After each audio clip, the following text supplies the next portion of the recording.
honestly, the more you think about this title of the movie, it really doesn't work.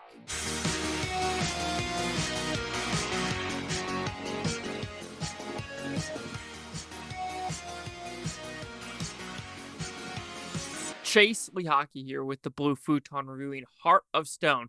So what is this movie about? Pretty simple premise.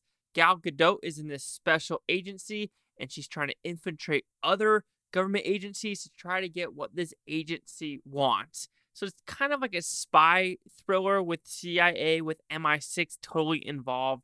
And it tries to do something cool, but unfortunately, it's literally Extraction Light, or even more specifically, the Gray Man Lite. Super Light, the one with Chris Evans and Ryan Gosling. If you want to watch a spy movie, go with the Gray Man 10 out of 10 times.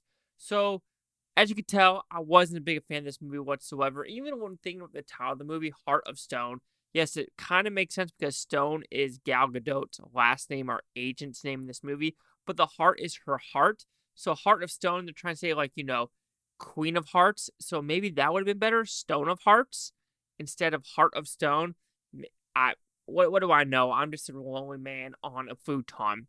But when we talk about the positives of the movie, I think when Gal Gadot is on screen, she is having a fun time.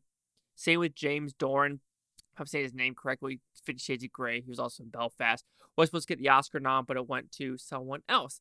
But that's a couple of years ago. Let's talk about this movie. It is a 2-hour movie. It feels like it goes on for way too long. When I talk about the positives, like I said, some of the action is pretty cool. And when some of the cool action stars are on screen, it's pretty cool.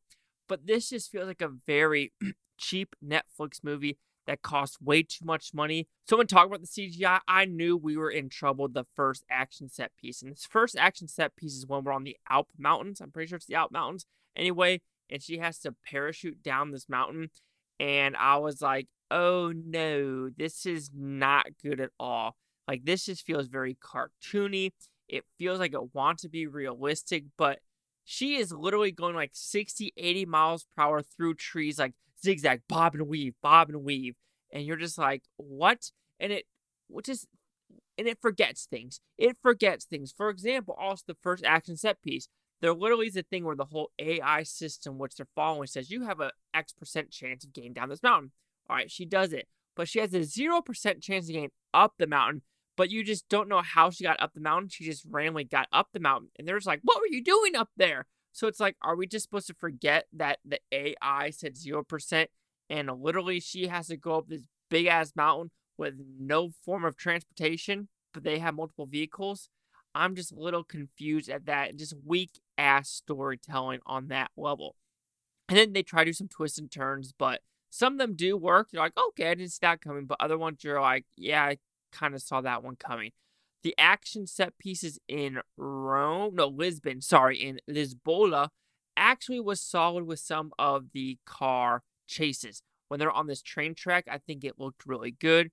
It's just when it tries to mesh that realism and CGI, it just isn't good at all. Extraction kind of had the same mishap on the train sequence where you're like, okay, I understand they're doing CGI there, but it flowed way better than this movie.